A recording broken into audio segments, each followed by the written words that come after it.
There you go. All right. Ustin, take it over. All right. Hey, guys. I hope you guys all are enjoying your lunch, and girls. Sorry about that. OK, so my name is Ustin Zarubin. I'm a developer at Bellhops. And today I'm going to talk about automating your workflow using Gulp. So let me just have a seat over here. All right, so I really like Gulp. I think it's a really great tool, and it's built on top of Node.js, which is one of my favorite frameworks. Unlike its competitors, like Grunt and Jake, Gulp utilizes streams and code over configuration, though I don't think for Grunt it's true anymore. Grunt started to use streams after Gulp got released. So, all right, let's continue on. So who uses Gulp in the audience? Any of you? Cool, a few people. Anyone use Grunt? Cool. Any other tools that I should be aware of? No. Webpack, awesome. So those of you who use Gulp, please correct my errors, because I'm sure I'll make some occasionally. I also wanted to show you some companies that use Gulp now in production. I also used OpenTable. They had a GitHub issue that they said they used Gulp, and we use Gulp at Bellhops, and I know Carbon 5 used Gulp because I asked Chris last night.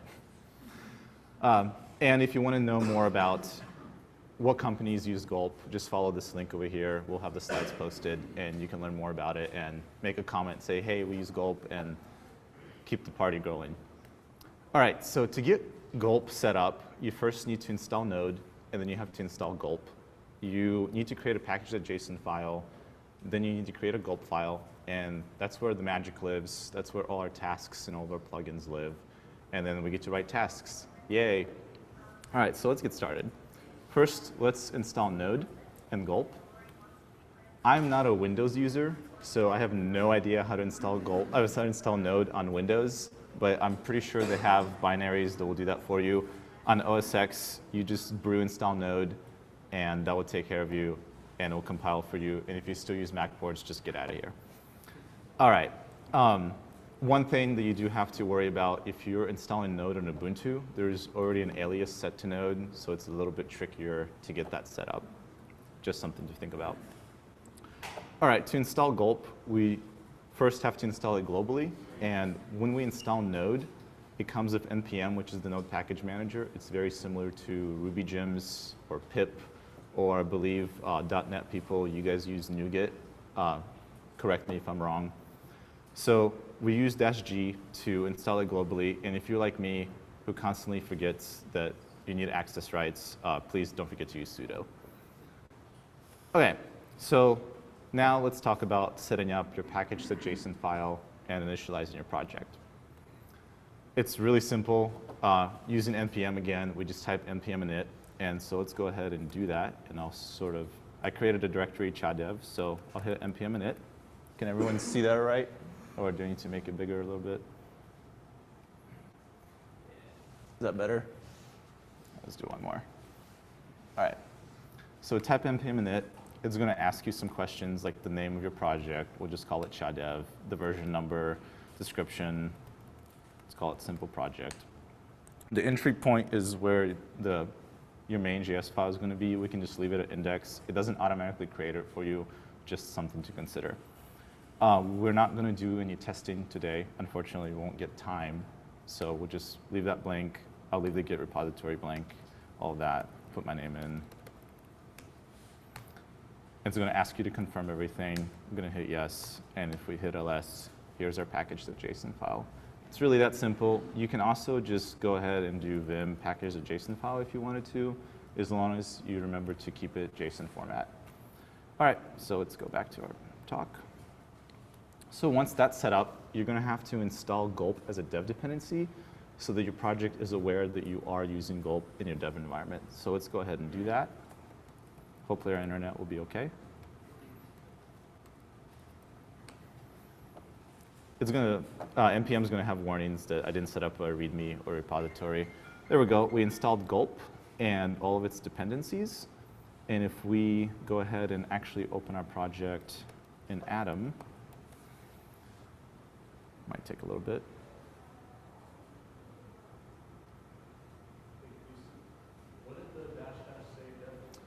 I was just about to explain that when I opened the package.json file. So the --save dev, as Chris was mentioning, creates a dev dependencies entry inside your package.json file. So if I didn't do that, it would actually install it in my global node installation. And if you do --save, it will create something like dependencies here. And it will just be listed under dependencies. So that way you can install actually either your dev dependencies or your normal dependencies using npm install later on. So yeah, as you can see, it created a file. It went ahead and pinned our version number. So if Gulp upgrades in the future, we don't really have to worry about that too much. All right, so we got that set up. And now it's time to create our Gulp file. I just used touch to create our Gulp file. I don't know what the equivalent command is in Windows, once again, because I don't use Windows much. So let's go ahead and do that. As you can see, we created a Gulp file, but as you can also see, we have a node modules folder. So every time you do npm install --save, all the node modules get installed to this directory for your project. All right, so now we have everything set up and we're ready to write some tasks. Before I dive in and like start writing tasks, I want to kind of go over some primary concepts of Gulp and what it does. So some of the primary concepts are streams, and streams in Gulp and Node, they're pretty much implemented exactly like the Unix pipe. And in fact, Node named their stream implementation .pipe. It was a method, and it's just used to pass data from one function and task to another. And they're really, really awesome because I don't have to do a lot of I/O, so I can load all my files and just stream them to different tasks instead of going back and forth between the file system. Plugins. Gulp is pretty much built on plugins. They're really, really awesome. They do one thing and they do it well. In fact, a lot of plugins that had really great features, as we're going to see in a bit, got broken up to, and now I have to install other plugins to get those features back. Kind of unfortunate, but that's just where the Node community is going, and it's cool. So tasks is the main bread and butter. It's what we use to interact with our plugins. We go ahead and define a task, we name it, and when we use Gulp, it goes through each task and does what it's told. One thing that I really, really, really love about Gulp is its simple API. So we only have to worry about 4 functions, which is awesome. And I'm kind of forgetful and I want to Google things all the time. So it's really great for me. Gulp task is the first one. You just specify a name here, you pass a callback, and then you insert your logic here, which could be minifying, concatenating, whatever you really wanted to do or the plugin that you installed does. Gulp Watch is also really awesome. So you tell it a directory, and then you pass an array of tasks. So it will watch this directory and will watch for any Sas files. And if any of them changed, got deleted, added, it'll go ahead and run a compile Sas task, which will then recompile everything. And that allows you to have really great automation. Instead of you running your task over and over again, you just run Gulp Watch, and it will take care of all that for you. Gulp source, it's a readable stream. So in this case, you pass in a directory. It will take that directory. It will create a stream out of all those files, and then you can pipe that down to your tasks. And that's really the bread and butter of Gulp is streams. Gulp dest returns a through stream. So it takes a readable stream and converts it to a writable stream. And it's really awesome. So in this example that we'll see more in depth later, we're going to ahead and pull in all of our Sas files. We're going to compile them to CSS. We're going to auto-prefix them, which, in case you guys didn't know what auto-prefixer is, if I need to use like WebKit or any of those things, it automatically takes my styles and appends that information to for any browser in the future. Really awesome tool. We use it at Bellhops all the time. And then we pipe it back to CSS min, and that minifies all of our CSS that we've just generated. And then we print it out to, we put it into our destination folder, which is static/CSS. And that's it. So you guys ready to code some tasks and have some fun? All right, let's get to it. So let's first create our source directory and our public directory, and I'll cd into source and make my JavaScript directory and make my styles directory. All right, so we can see here, let's see if I can make this full screen. Everyone can see everything okay? Do I need to increase the font a little bit? All right, awesome. So here we are, we got our folders. Let's go ahead and make our index.html file. Let's call this chadev gulp talk. And I'm going to go ahead and just make a header.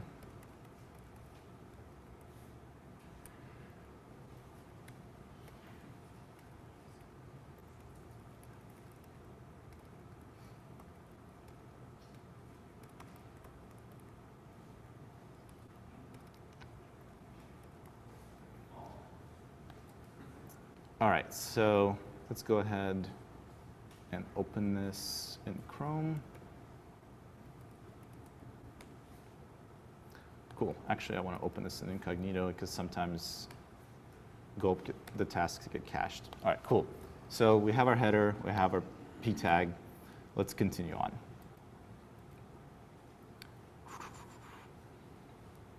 Let's begin by writing our first task. Actually, let's back up a little. Let's write some JavaScript really quickly. So I'm going to go ahead, do a main.js, and I'm going to require a function called hello.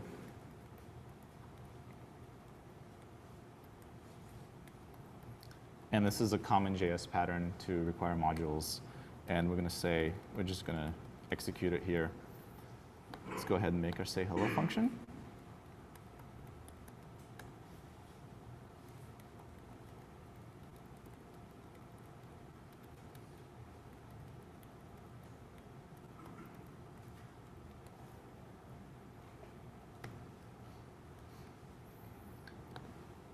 All right.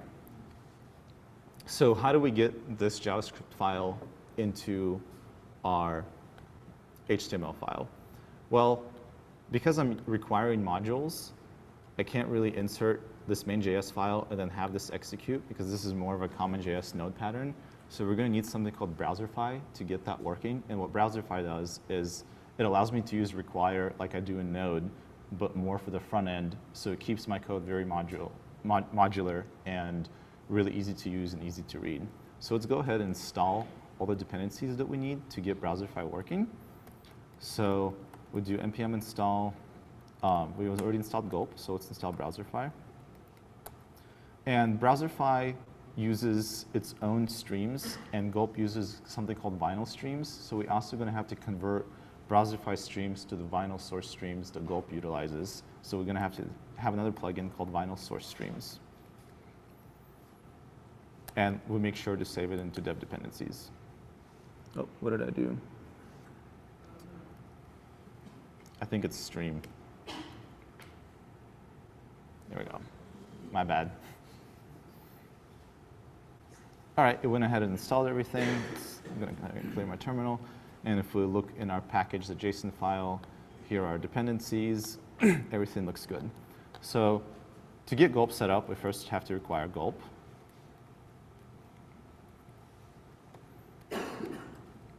And let's require Browserify.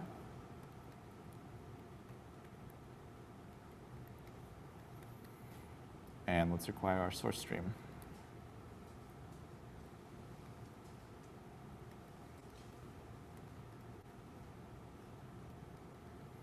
All right, to get Gulp set up, we can create a simple task called JS. And once again, we go back to our API and do gulp.task, and we say JS. We pass in a callback function, and we just return Browserify. We specify a directory. So in this case, it's in source/JS. And I only want to look at main.js. And I also want source maps. So I'm going to go ahead and pass some options to Browserify to tell it to do that. All we have to do is say debug is true. And then we're going to go ahead and pipe that into bundle, which is a Browserify that concatenates all of our JS files. And this is all we need to do. And like I was telling earlier, we're going to have to use Vino source streams to configure from Browserify back to Gulp, so Gulp will understand our piping. So let's go ahead and do that. And in this case, we can also name our file bundle.js. And then we pipe that to gulp.dest to specify where our destination should be. And in this case, we just want it in public.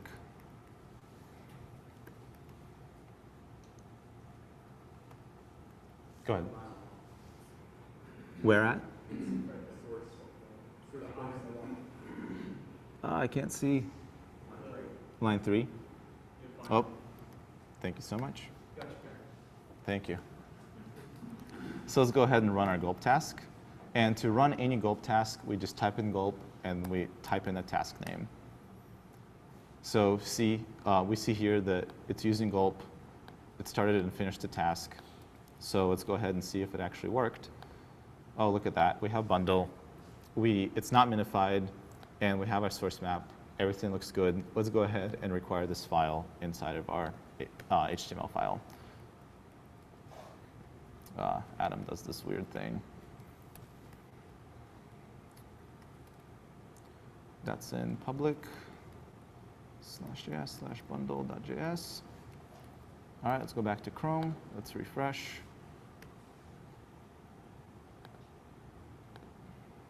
And if we see here, we get our output. Everything's working as we expect, and we see our source maps. Awesome. But chances are you don't want to ship this to production because our code is not minified, and we also don't need source maps in production. So how do we handle something like that? In this case, let's go ahead first and get rid of our source maps. So I'm going to define a variable called env, and I'm going to call it process.env.nodeEnv. And what this does is it actually goes to my terminal into bash and grabs an env variable from my environment variables. And that's process.env is a node library that handles all of that for me. So in this case, I can say here, we can say env does not equal production. And it will handle that logic, and it'll print true or false. OK, cool. So let's go ahead and test this out.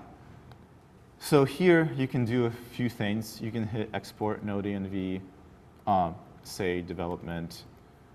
I normally don't do that for testing unless I'm doing a long-term test. And for this talk, I'll actually do something different. So any node command that can be executed by doing this, by specifying the env variable first. So here I'm going to say development, and I'll type gulp.js. We're going to hit enter. And as you can see, we still have our source map here, and everything is looking good. Let's go ahead and change that to production.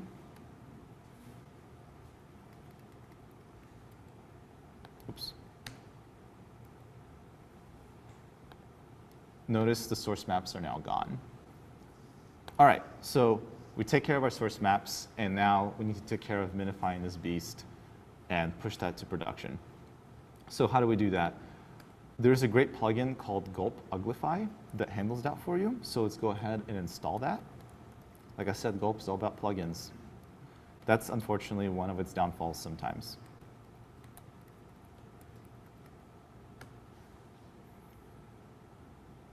While that's installing, we're going to go ahead and back to Adam and type Uglify.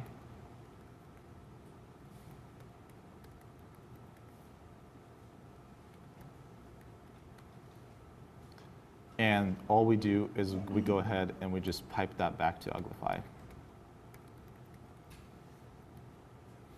Let's run a task again. Oh, sorry.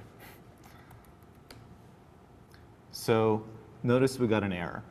So what this error is saying is streaming is not supported. And what that means is Uglify is actually looking for an entire file before it can minify it instead of a stream.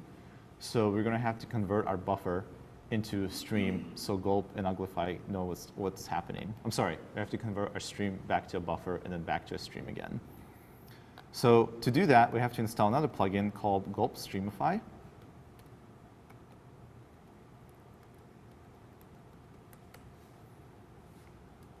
And while that's installing, I'm going to go ahead and require it here.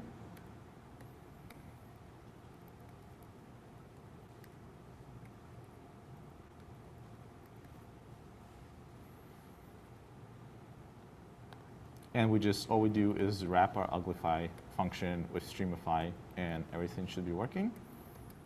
Let's run our JS task. It compiled, and it's minified, and everything is great and awesome. Well, when I'm working and I use Gulp and I write some JavaScript, chances are I don't want it to minify every single time. I only want it to minify in production and not in development. So how do we handle something like that?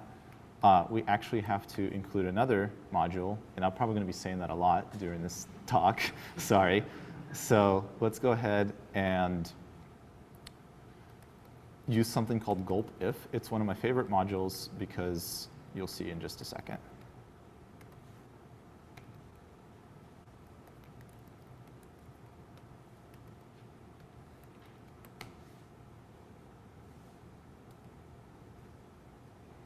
All right, so the way Gulp If works is we wrap it around all of the methods that we want to have a conditional on, and we say env equals, let's say does not equal production. I'm sorry, production equals production. So we only want to minify this task when it's in production. I'm going to also go ahead and change this to include development, which means if I don't specify a node env variable, I'm always going to default to development. So let's go ahead and test this and make sure we didn't break anything. Once again, we set our environment variable to production and run our task.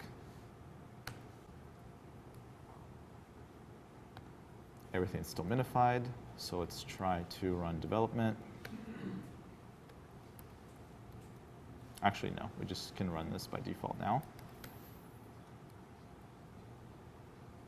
Look at that. We have our source maps back, and it's not minified. And that is how we would minify our JS in production.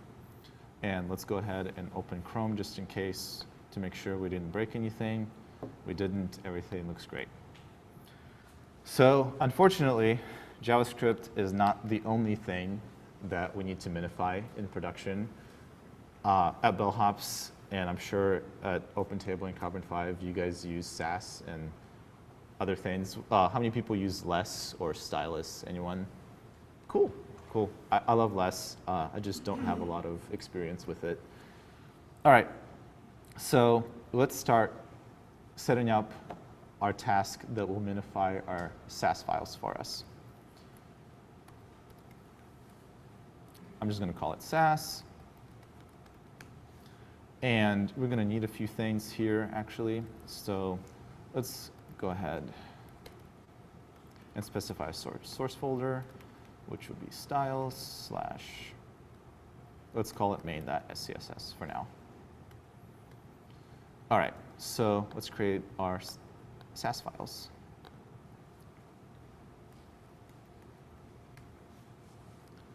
I'll keep it simple here. Let's do red. But I also want to show you that Gulp Sas, which the plugin we'll be using, will also go ahead and grab any partials that I'm going to import into our file. So I'm going to set up a file called colors. And we're actually going to change this to a variable. That way we have one point in our production code that we change this stuff. So I'm going to go ahead and make our colors file. And we'll say this. I believe that's correct. Oh, yep. There we go. I was wondering why it wasn't showing up red. Thank you so much. All right, cool. So let's go ahead and install the plugin that we're going to need to compile our Sas. It's a plugin called Gulp Sas. There are actually a few. So Gulp Sas is built on top of Node Sas. But then there's also Gulp Ruby Sas, which has a little bit more support and some more advanced features. And it also utilizes the Ruby gem, which is another dependency that we would need to install. So I don't want to do that right now, and I'm using Gulp Sass instead. Right, because it doesn't need the dependency. It has it, but it does have a bit like less features than Gulp Ruby Sass, unfortunately. So we got that set up. Now let's continue with our Gulp task. So let's require our Sass dependency.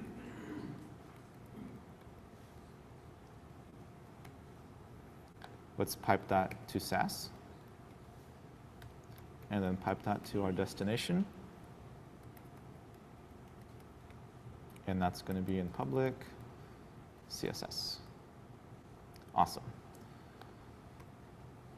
All right, let's run this and see what happens. Hopefully everything will be OK. So once again, we just type gulp in the name of the task. In this case, it's Sass. Let's hope it worked. And it didn't. Probably. Let's see what happened here.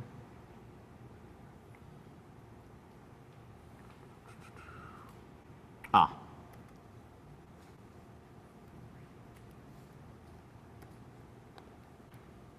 I think that's it, right? Yeah.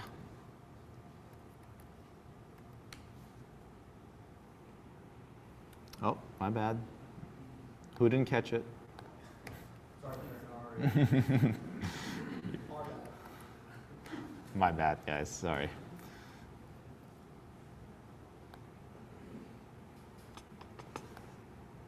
Here we go.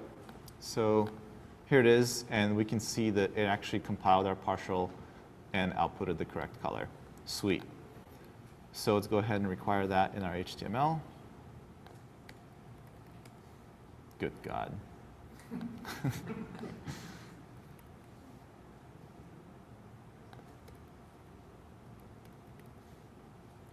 All right, I think that's correct. Yep. Let's reload our thing, and we can see that everything's working. It's red. Cool, everything's there. So one thing that kind of sucks about Gulp Sass, that Gulp Ruby Sass does well, in my opinion, is it doesn't handle source maps for you. And it used to, but then the Ruby, I'm sorry, not the Ruby, the Gulp community decided that that was too much for that task, so they decided to rip that out into its own separate module. And we're going to have to require that now as well. And that's called source maps.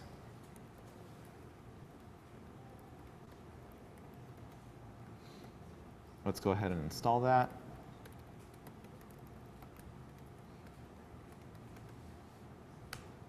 Oh. And a boo-boo, forgot to do -- save dev.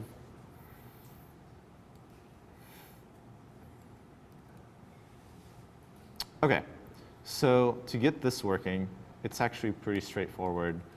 We're going to go ahead and pipe this into sourcemaps.init. And when it's finished compiling, we're going to pipe that into sourcemaps.write.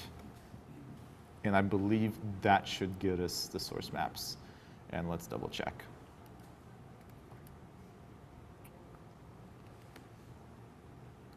OK, finished. We look, there's our source map. That's awesome. And now we need to minify our CSS, because once again, we don't want to have that in production. In order to do that, we specify another plugin called Gulp Minify CSS.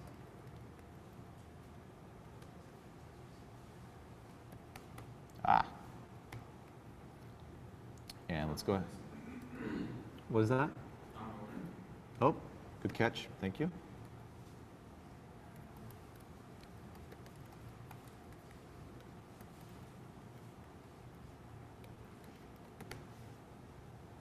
I'm glad the internet's working, but just in case I have a backup project. All right, so after that's done, we're just going to go ahead and pipe our compiled CSS files into Minify.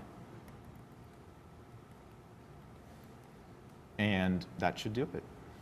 So let's check and see.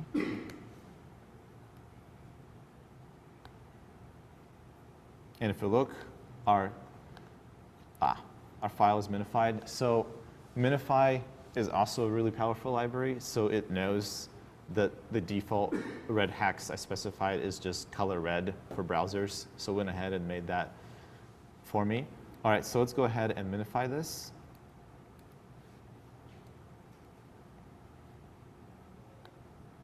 I'm sorry. Let's use gulp if to toggle it.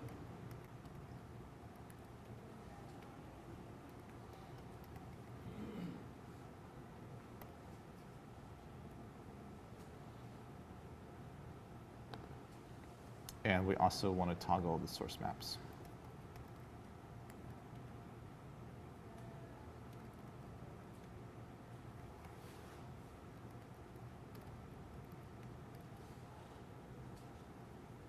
All right, and that should do it. So right now, we have it set up that we need to run gulp and task name, but gulp specifies a default task. So let's go ahead and write that really quickly. It's just called default. And actually, it doesn't do that. So gulp default specifies a parameter. It takes an array that takes in all the tasks that we want to run. So I want to run JS, and I want to run Sas. So if we do that, we just type gulp into the console. Oh.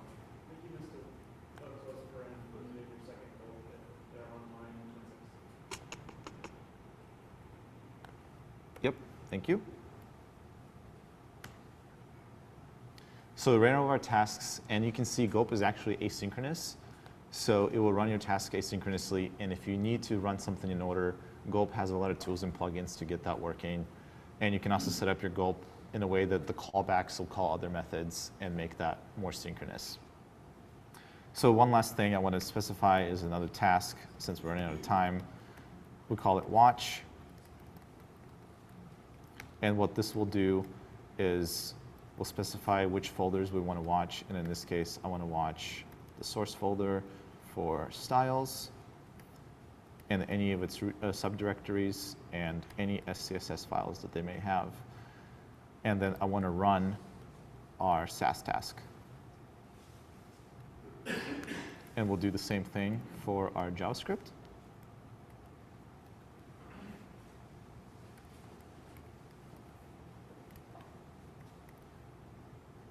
And we'll go ahead and put this right over here. And now if we run gulp, we can see that we're watching these folders. So let's go ahead and make a change to any one of these files to make sure that it's working. And if you see, I added a smiley face, and it went ahead and ran my JS task again. And let's see if that works the same for our styles.